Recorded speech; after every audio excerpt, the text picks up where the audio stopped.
Motor Company has been able to pay dividends out of earnings in every year since 1947.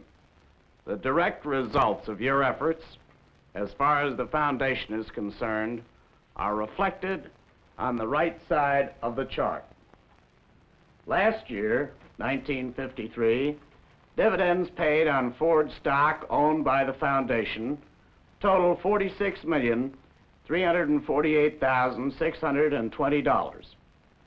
Dividends, of course, still make up most of the foundation's income. The remainder, less than 4%, comes mostly from government bonds.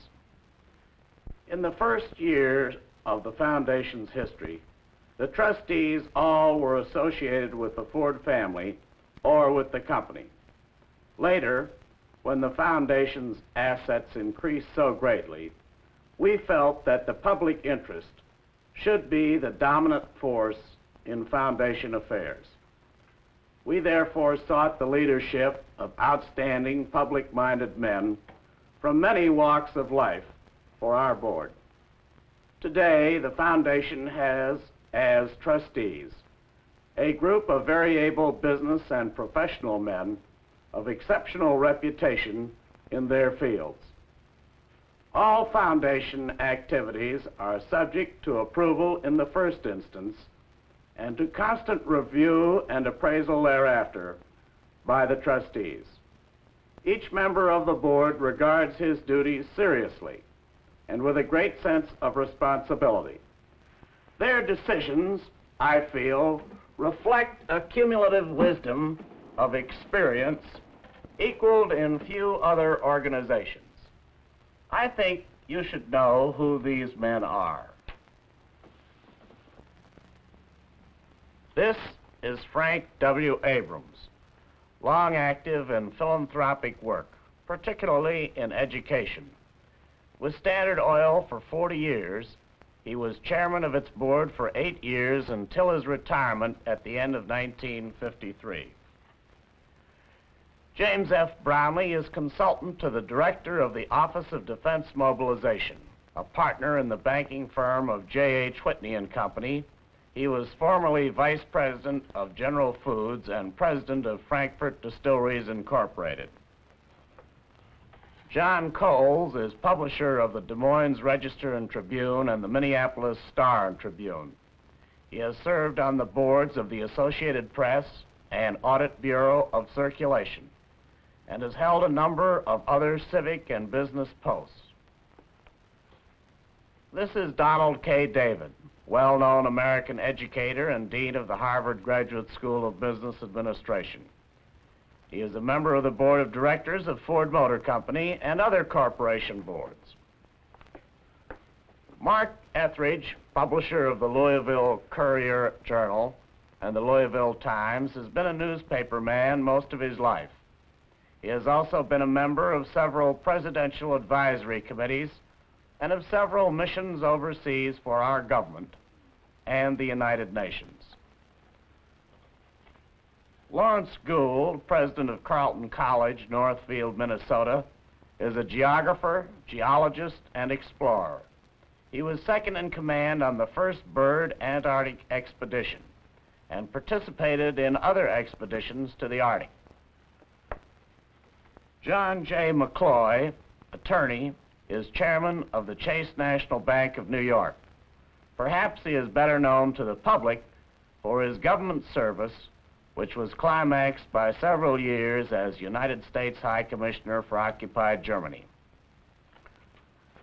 Here is Charles E. Wilson, the famous Electric Charlie, who was president of General Electric from 1940 to 1942, and again after wartime government service from 1944 to 1950.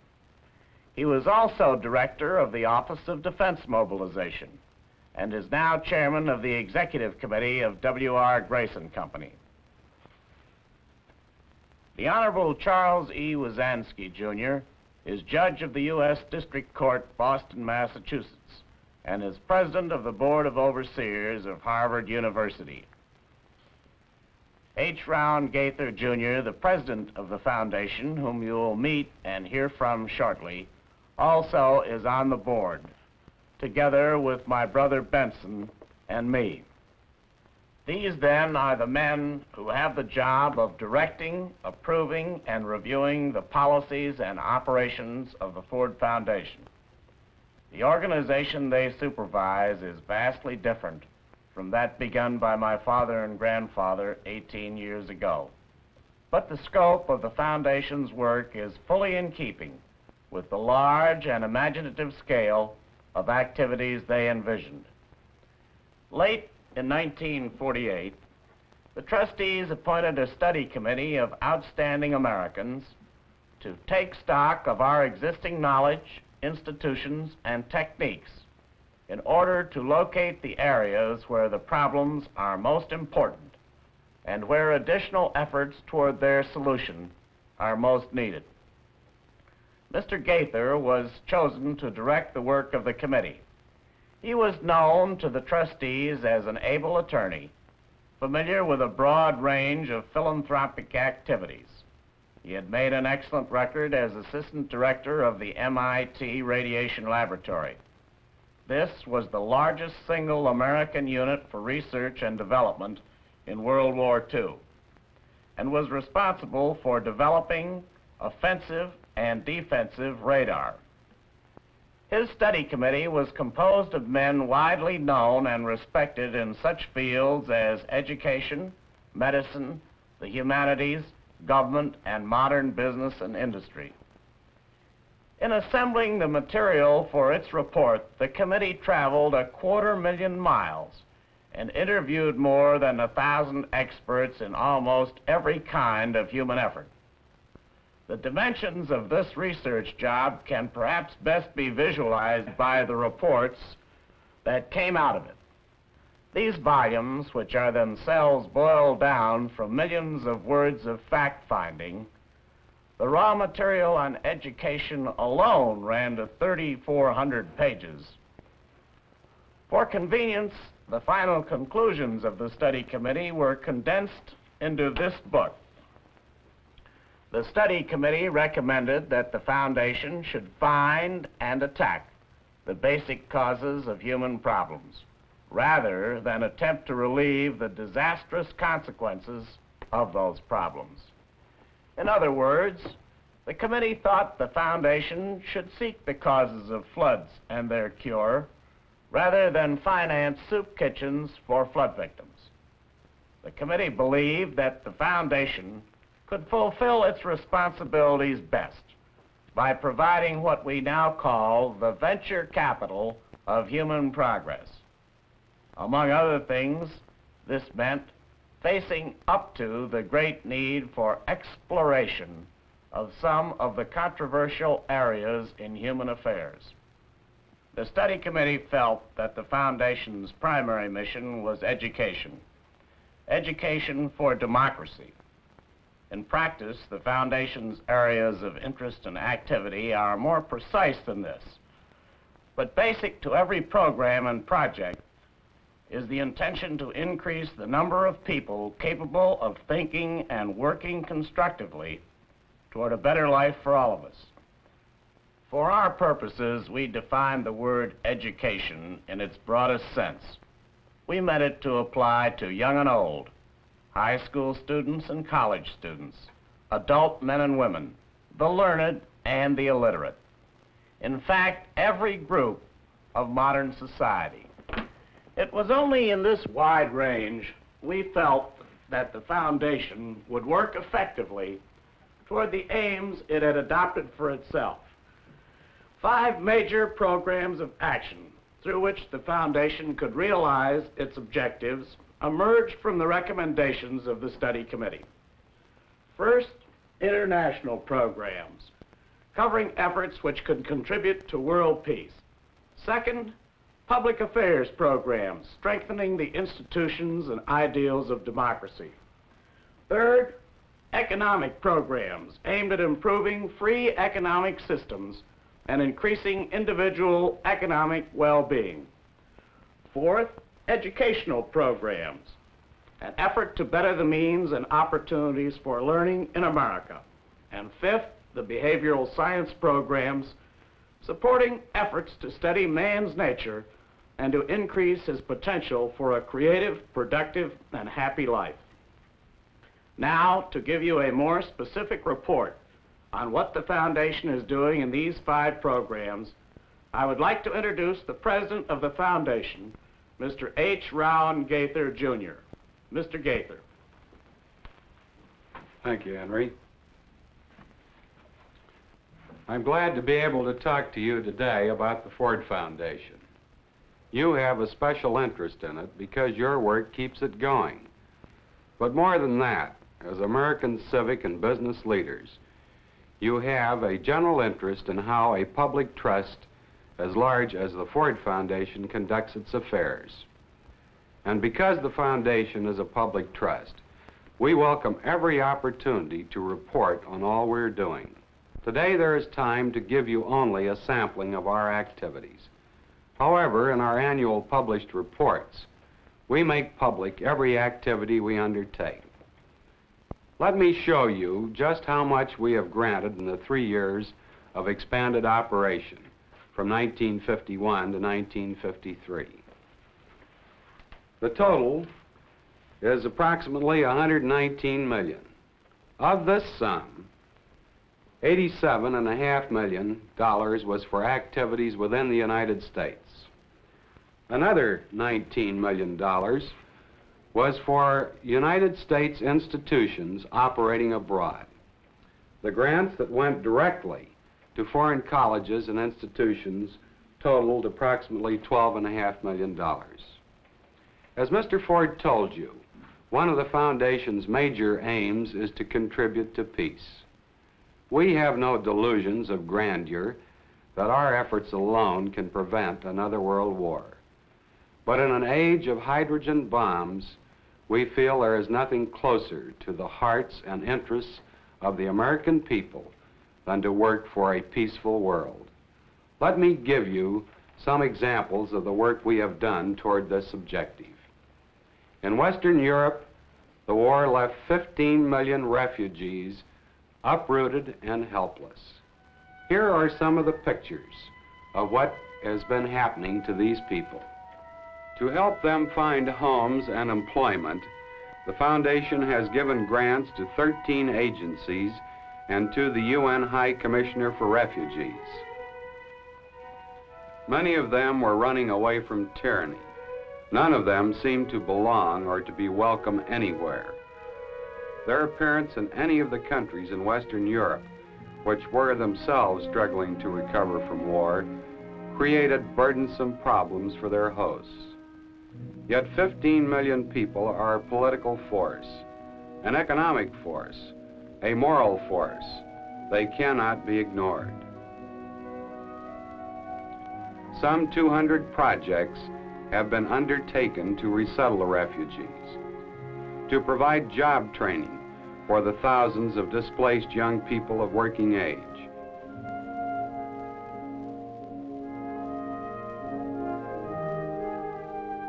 to care for the orphans and the handicapped,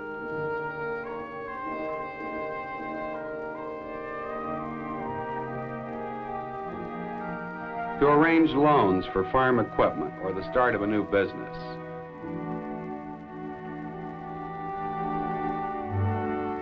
to help the victims of war and tyranny to find useful, dignified, and peaceful lives.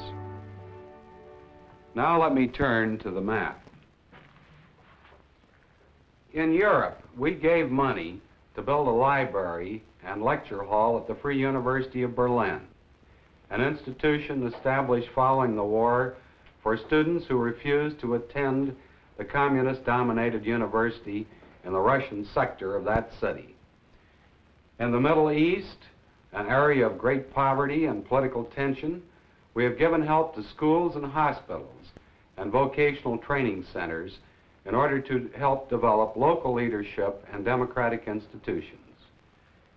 In Pakistan, we are helping the government train mechanics, teach women domestic skills, improve rural life, and plan the country's economic development. In India, we are carrying on a general program of agricultural development improvement of village life, and development of village industries. Sometimes our efforts in this distant part of the world are misconstrued. For example, you may have heard a well-known newscaster speak these words. The Ford Foundation has allocated 250,000 American dollars to the American Council of Learned Societies for the study of Telugu. It has handed over this $250,000 for the study of Telugu, which is a neglected Oriental language spoken mainly in Hyderabad, India. If the disturbed dead would turn in their graves, old Henry would be whirling tonight. What this newscaster didn't know is that Telugu is today the language of more than 30 million people, more than populate all of Indochina. Most of them live in Andhra on the eastern coast of India. It is true that the language has been neglected by us, but not by the Russians. Telugu language publications from Moscow are distributed every day. There is a Russian Telugu dictionary. There is no comparable English dictionary. We feel that the $250,000 grant to the American Council of Learned Societies will be money well spent if part of it is used to help bridge the language gap between the free world and those millions of Indians. Operating in the countries on the border of the communist world has its risks. These are the sectors where the communist and democratic ideas are in conflict every day. The foundation will not work in communist countries. We do not try to buy people's friendship or allegiance. We would withdraw our support from a country the minute a communist takeover appeared inevitable. But we are willing to enter the fight to spread democracy and to help any country that wants democracy to achieve it. We're willing to do this even though at times the tide seems to be running against us, even though a country acting as our host does not do everything exactly to our liking. To pull out on this kind of a provocation would simply leave the battlefield to communism. Our work in the critical areas of the Near East and Southeast Asia is supervised on the spot by our overseas representatives. Let's look in on them at their recent annual conference in New York. See what kind of men they are. Hear what they have to say of their work. Doug, can you tell us the reasons why the village program in India has moved with such speed over the past 2 years? Two important reasons. One was that the people of India had already made up their minds that they wanted to initiate a village improvement program. The second one was the program was organized to meet a very pressing problem facing the people of India. That problem was shortage of food within the villages. We helped them organize and carry forward 15 areas of 100 villages each. And then we helped them organize 34 centers to train the multipurpose village workers. These centers are now turning out between 4,000 and 5,000 village workers a year trained to do village work. Well, this leads me to say that in the case of Burma, one of the things which impresses me over there is the fact that while we talk about assistance for underdeveloped areas, actually the people are doing it themselves. I saw one very impressive site in one rural area in Burma where there were literally 1,000 people with their teams of oxen building up the bund so that when the monsoon came and the rains came, they'd have a sufficient supply of water for their rice production during the next season. Incidentally, in connection with rural development, there is another aspect of the problem. That is the problem of providing leadership for these programs. At the American University of Beirut, we have helped to establish a school of agriculture. Now, this School of Agriculture has been conceived of and is already working in a regional sense. It is turning out leaders for rural development and agricultural improvement for the entire Near East area. Now, to get back to helping others to help themselves. That shows you some of the thinking, the work and the hopes that go into the making of a grant. Now let me show you a picture of what happens on the receiving end of a grant. These scenes are from a film which shows the problems of a man and his wife who have been trained by the government of India with foundation help. Their job is to work with people like these who make up 83% of India's population.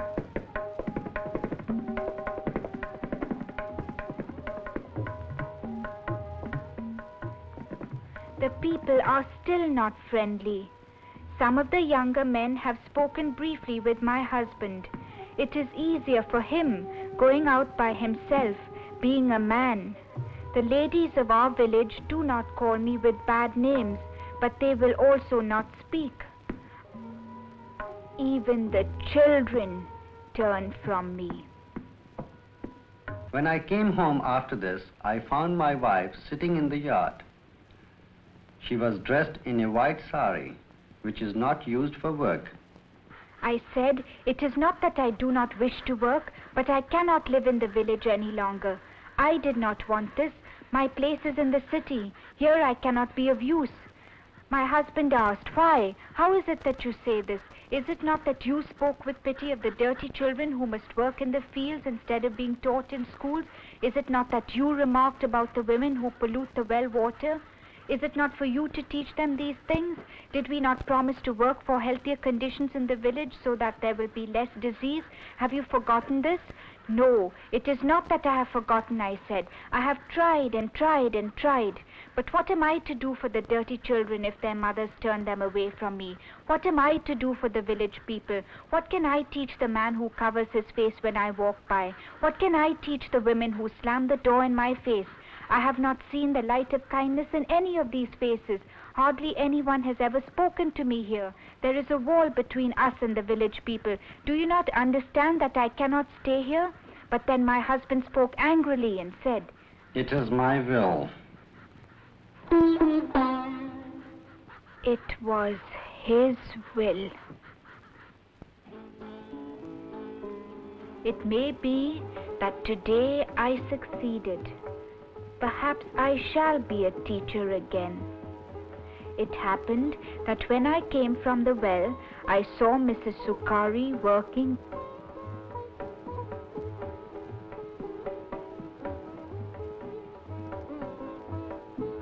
I asked to be allowed to help her. She was surprised that I would do such dirty work, but everything must be learned. Then I said, learning this from you, why is it that you cannot learn from me also? And I asked to make her ready to read and write. She said, the men can learn to read, but not the women. I then said, that is good. Do only men take food and not the women? Then she began to laugh and said, soon I will come.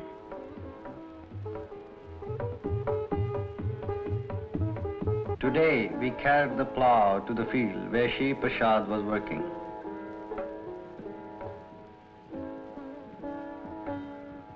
He bent down to look at the plough. I told the others to look at it also, and they did, feeling it with their hands.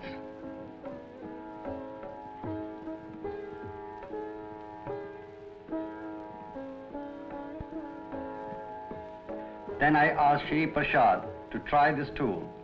He was now willing to do it because the other farmers were watching.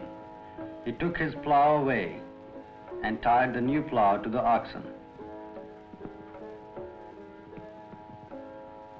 Then I spoke briefly to the farmers and explained how this old plough does not let them take advantage of their good soil because it makes them use the same parts over and over. Your soil is rich underneath also, I said. This plough will bring it out. Then I spoke to Shri Prasad. Now start to plough.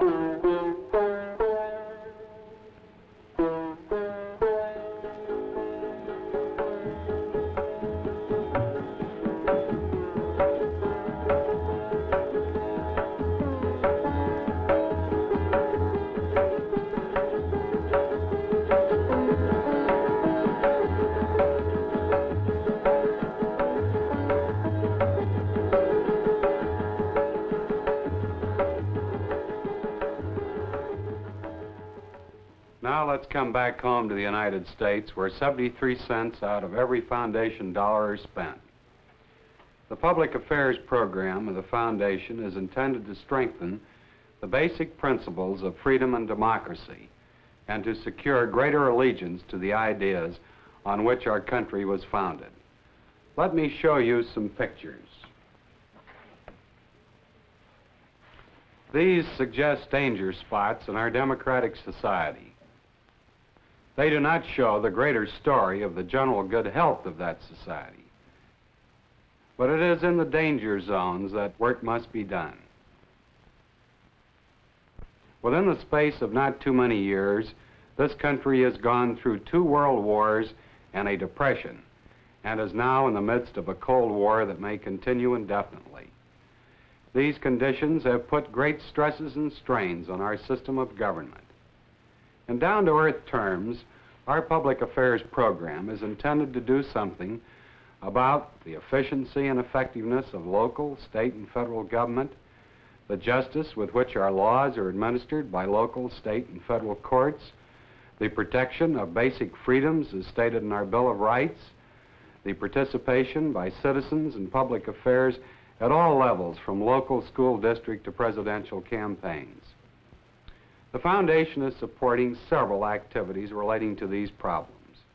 Its most ambitious action has been the establishment of the independent agency known as the Fund for the Republic. Under the direction of responsible and patriotic citizens, its program is just getting underway. The fund is not to investigate the investigators, as someone has said, although the methods used by investigating committees is an appropriate object of study for any group of citizens. We have made a grant to the American Bar Foundation to improve the administration of criminal justice.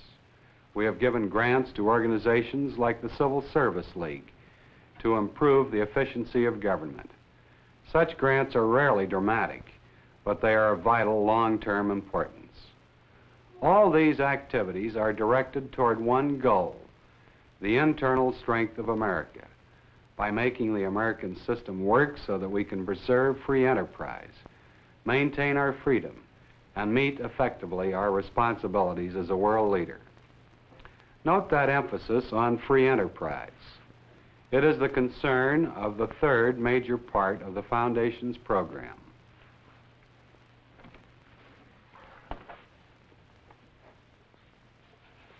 Here are some of the sore spots in our nation's economy.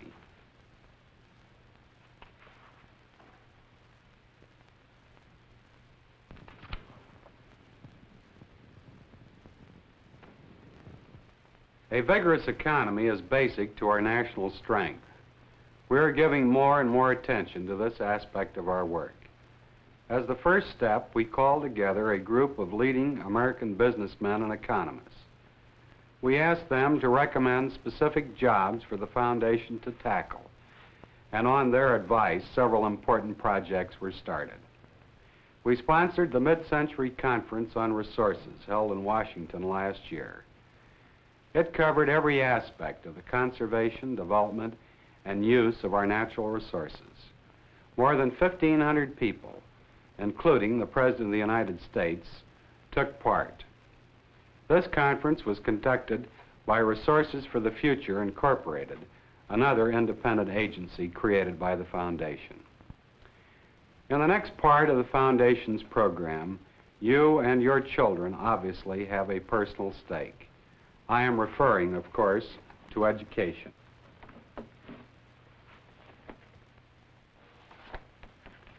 Our educational system is the biggest in the world.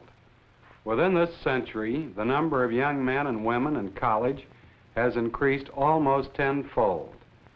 Today, there are some 2.25 million students in college, and the problems have grown almost as fast as the enrollments. We don't have enough teachers. Those we have need more and better training. School administrators are seeking to introduce more up-to-date business principles.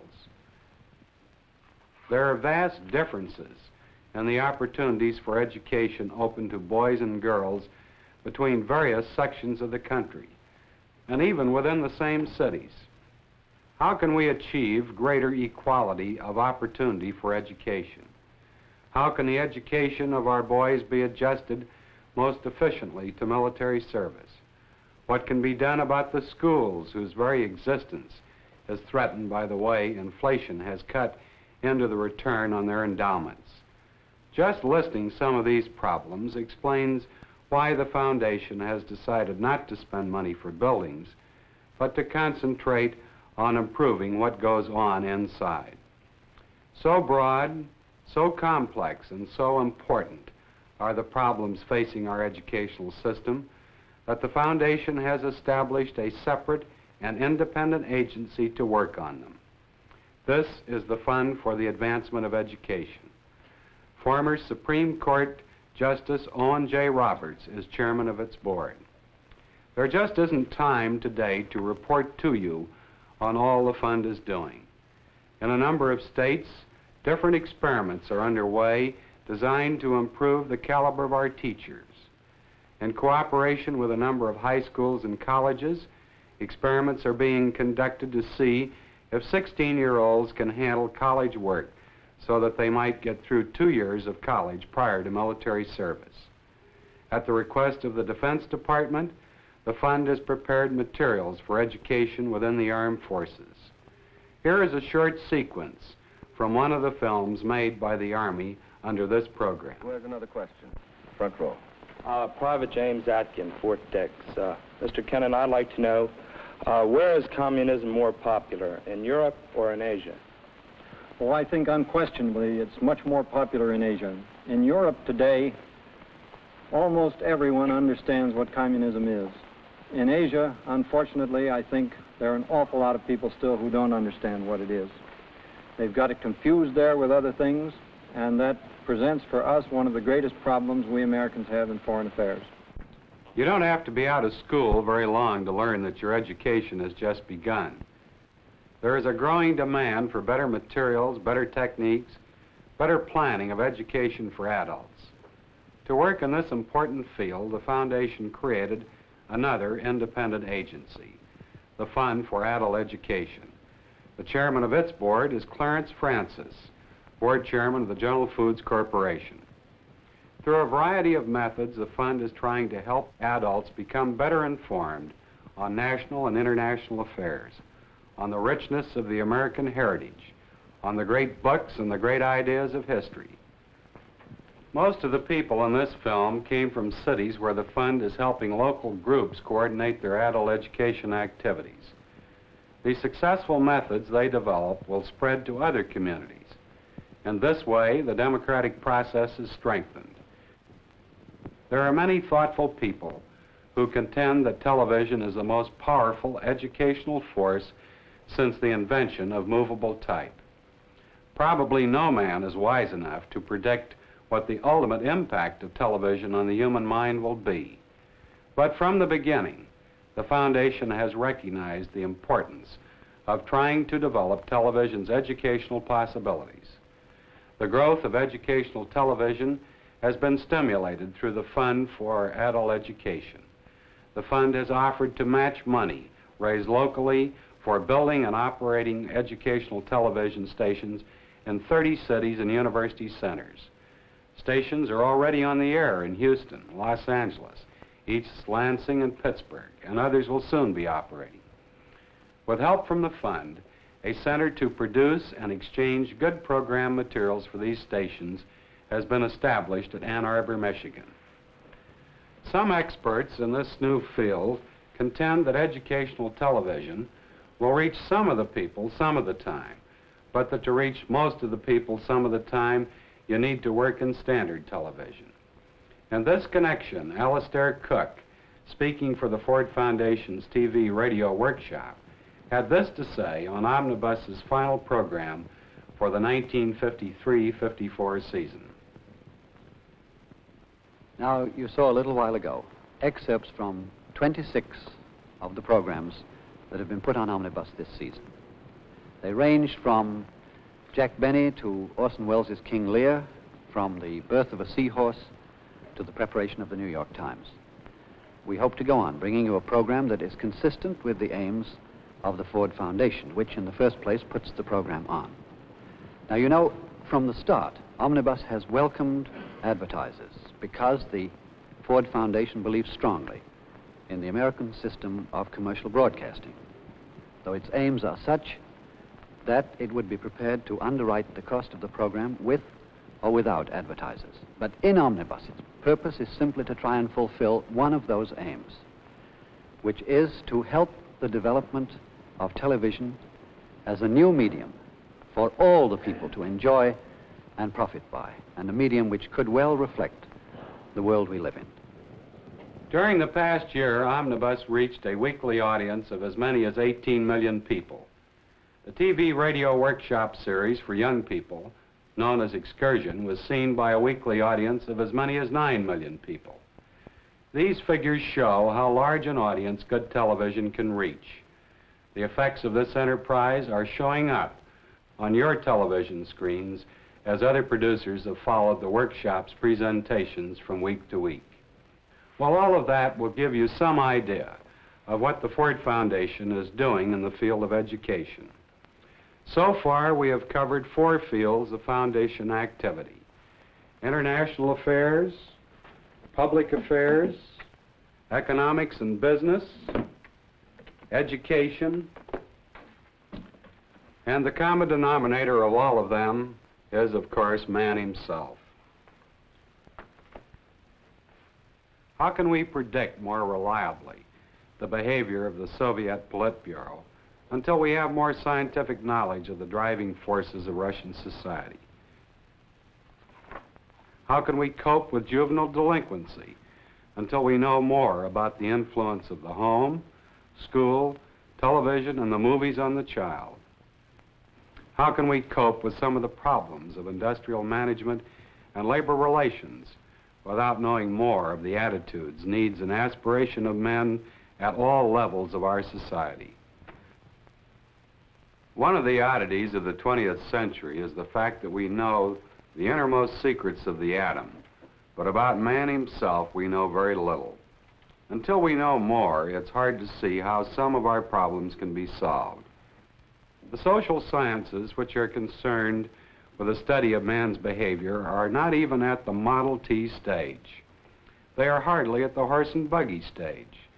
But the start that has been made gives us confidence that the Foundation can, with the outlay of modest sums of money, make an important contribution to this aspect of human progress. Our behavioral science program is a result of this conviction. A major project under this program has been the establishment of the Center for Advanced Study in the Behavioral Sciences near Palo Alto, California. The center will bring together scholars from all fields which touch on human behavior so that they can begin to pool their knowledge for scientific advance in this field. All the way through this talk, you have heard me refer to foundation grants.